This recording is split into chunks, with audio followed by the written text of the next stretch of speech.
welcome back to my channel for a little bit of end of year mythology, because it feels like it's been a while since I've done a video with a focus on antiquity and ancient Greek and Roman mythology, but let's be honest, that is where my heart resides, so it's nice to be back and to share a little bit more of that before 2022 arrives. Now, I am, as the title probably already explained to you, going to be sharing with you in this video book recommendations from antiquity based on your favourite Greek or Roman myth retelling. So for example, Cersei by Madeline Miller, I will be recommending you a piece of ancient literature on the back of that book, and I will talk a little bit more in depth about my choosing process as we go along. But before we do jump into the books, I want to say a massive thank you to the sponsor of today's video, because they're a company I love and their support means a lot to this channel, and that is Ana Luisa. So if you're not familiar already, Ana Luisa is a jewellery brand, and they have very quickly become my go-to jewellery brand. In particular, I feel like I'm at an age where a lot of my cheap costume jewellery that I bought in fast fashion shops years and years ago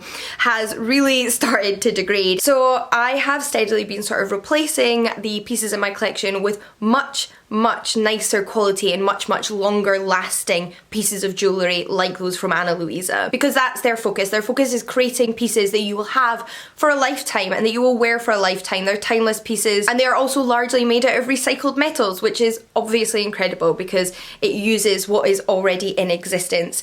I have a few new pieces from them for this video that they very kindly sent me, so I'm very grateful for that, and I do want to share them with you. The first is a gorgeous bracelet. Now, I have very few bracelets. I think I have 2 other bracelets that I own entirely in my collection, and none are in this kind of lovely dainty chain style, which I feel like I am now going to wear almost every day, and it's really nice to have a really easy piece like this that I can wear with everything and expands kind of my range of accessories, because I am not a minimalist. I like to wear everything and everything at once. I then have 2 gorgeous new pairs of earrings, the first of which are a really interesting take on your classic gold hoop, or perhaps gold oval in this case. They almost have like a oval drop tier look to them, which I think is really funky, as well as these lovely little earrings with dangly green stones. So these ones in particular add a little bit of colour, which I always appreciate. I really enjoy colour in my accessories and my clothes, so it sticks with the gold theme of most of the rest of my jewellery, so matches but adds a little pop of something else. So I'm in love with my new pieces, and if you haven't noticed them already, I'm sure you're going to be seeing them in plenty of videos in the future. But now really is the perfect time to check Ana Luisa out, because they're currently running a holidays December sale, which is buy one get one 60% off. So if you buy one of their pieces of jewellery, say this bracelet for example, and then decide to get a pair of earrings to go alongside it, maybe for you or as a gift, then it's 60% off on the second piece, which is an amazing saving. But if you're at all curious about their brand, they will of course be linked in the description box down below. And just once again, another massive thank you to Ana Luisa for sponsoring this video. Now let's get into the books. So like I mentioned, I'm going to be recommending one ancient book based on one modern retelling. That is not to say that this modern retelling is solely based on that book. For a lot of these ancient myth retellings, they draw from various different works from antiquity. They don't solely base themselves on one text, and that's really incredible. I just want to give you somewhere to go. So say you like the myth explored in this book and you maybe want to read an ancient version of that myth or part of the myth explored in that book, then you can travel over here and read an original source or an ancient source, because Greek myths have been retold for centuries and millennia now, and they are all wonderful and valid and incredible. There are just obviously those that were original to the time, to antiquity, that were read and shared and understood by the ancients, and that is where my heart lies. So without further ado, let's crack on with the books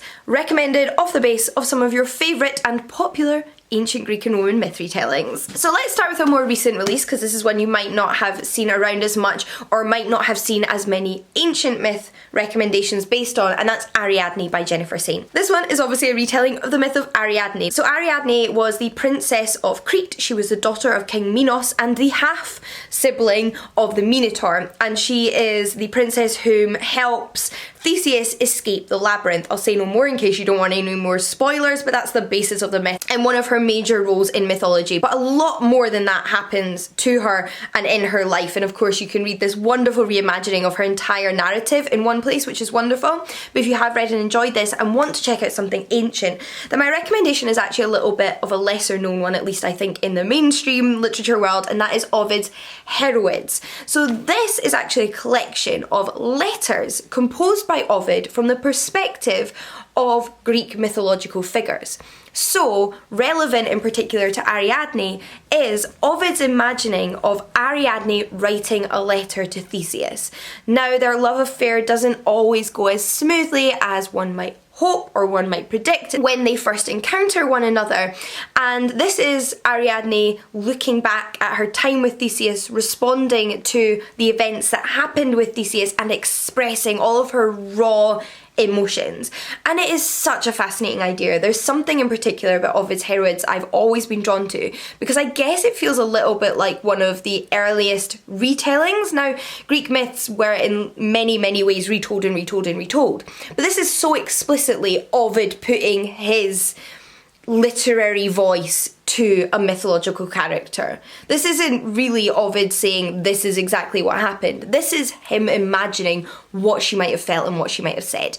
And the same applies to various different myths which are encapsulated in this collection, but in particular I think Ariadne is a great place to start, and it's a fun jumping off point for ancient literature if you've already read this book here. I also think that this collection is reasonably accessible, especially if you already know the myth which Ovid is talking about. In fact, I think knowing the myth before you read Ovid's letters makes most sense because you know the background. So yeah, this is where I would say to head after reading Ariadne. We then have a absolute fan favourite, which is Cersei, one of my absolute favourite Greek myth retellings. And I will say I have opted to only include one book by each author in this video, so I won't be featuring multiple books by each author, but if you'd like a future instalment of this, let me know.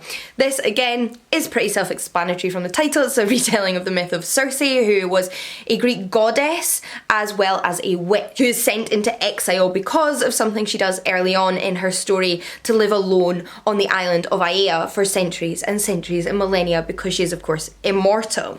And the book that this is actually largely inspired by, but not solely inspired by, is my natural go-to recommendation because it's the Odyssey by Homer. Now this is a translation from Emily Wilson, and I will link the translations I've included in this video in the description box down below, which I particularly love because it is the first translation of the Odyssey by a woman to have been published in English, and it is really phenomenal. It's an excellent translation that really brings up some very good nuanced points about language that are overlooked or misinterpreted in earlier translations, and I really appreciate that. I also think it's really interesting when you read the Odyssey and Cersei either side by side or apart, because one of the things that Madeline Miller explicitly did in Cersei was give the same space to Odysseus as the Odyssey gives to Cersei. So in this book, Odysseus is travelling home from the Trojan War, and he spends an entire year on the island of Aea at Cersei's side. They have an affair during this time on Odysseus's part before he eventually decides to continue on his journey home. And this takes over the course of a set amount of time in this epic poem, the same amount of time which is given to Odysseus in Cersei, and the structure of Cersei is very similar to the Odyssey. So I really like that not only is Cersei a retelling of Cersei's story, but it takes the quintessential story that Cersei is featured in and sort of reverses it for her. This is obviously a fascinating book in more respects than simply Cersei's narrative, but that is a fun part of it. It's also an absolute go-to classic of ancient Greek literature. It's probably one of the books I would automatically tell anyone to start with if they just wanted somewhere to start with, because it's such a pivotal myth and it's also a great adventure story. If you're interested in more myths surrounding and following the Trojan War, then you may have already read 1,000 Ships by Natalie Haynes, which is such a fun novel because it doesn't just take one perspective, it actually follows the accounts of various different women's experiences of the Trojan War. And we have goddesses and we have mortal women and we have everyone in between, to be honest, nymphs and other, you know, mythological creatures featured in here. and some women get a chapter, some women get multiple chapters based on the evidence we have, and Natalie Haynes really manages to make them all feel very, very alive, regardless of how much space each one gets, and actually regardless of how much of a source we have from them originally. And because of that, the book I really want to recommend on the back of that is a play, and it's Euripides' Trojan Women. So that is one of the plays in this bind up here that I own. And this play in no way covers all of the space and time that Natalie Haynes' book does, but what it is the story of the aftermath of the Trojan War from the perspective of the women who are captured by the Greeks. So these are Trojan women, the Trojan queens and princesses who are captured and enslaved by the Greeks, and their reaction to their home falling, to their husbands, brothers, sons dying, to the end of the war and their future as slaves. And I think in that respect it tonally has something in common with A Thousand Ships, but also shares the perspective of some of the women you meet in A Thousand Ships. So it's really, really fantastic. And more specifically, the events of this play do take place briefly in this book amidst everything else. Whilst we're on the topic of the Trojan War, however, we may as well get the next recommendation out of the way, because it is The Silence of the Girls by Pat Barker. Now this one hones in on one woman's perspective. This is the perspective of Briseis, a Trojan princess who is taken as a slave by the Greek hero Achilles. And this book is naturally, but not exclusively, heavily inspired by the Iliad by Homer, because the Iliad is Achilles' story. This book doesn't actually tell you the entire narrative of the Trojan War, it's actually only set across a few days, in which Achilles basically has like every meltdown under the sun. And we follow this progression of emotions, his sadness, his anger, his jealousy, and it all starts with Briseis, the moment in which Briseis is taken from him. And he's not upset because he's lost a lover, he's upset because a slave has been taken from him and that is his property, and he finds it shameful that another of the Greek generals would do this to him. So Briseis becomes an object in Achilles' story, whereas in The Silence of the Girls you obviously get to hear about Briseis the human and the woman. But if you are interested in the events surrounding that and what else was going on that led to both Briseis' predicament but also everybody else during this time, then the Iliad is the place to go. On the topic of epic poems, let's move a little bit farther forward in time than the Trojan War with Lavinia by Ursula K. Le Guin. So this is the story of Lavinia, the woman destined to marry Aeneas, who was originally a Trojan prince that escaped Troy after its downfall, after the defeat by the Greeks, and is also the son of Aphrodite. He is prophesied to be the founder of Rome, and he sets off on this journey in order to like find this new civilization that he's supposed to start in place of Troy.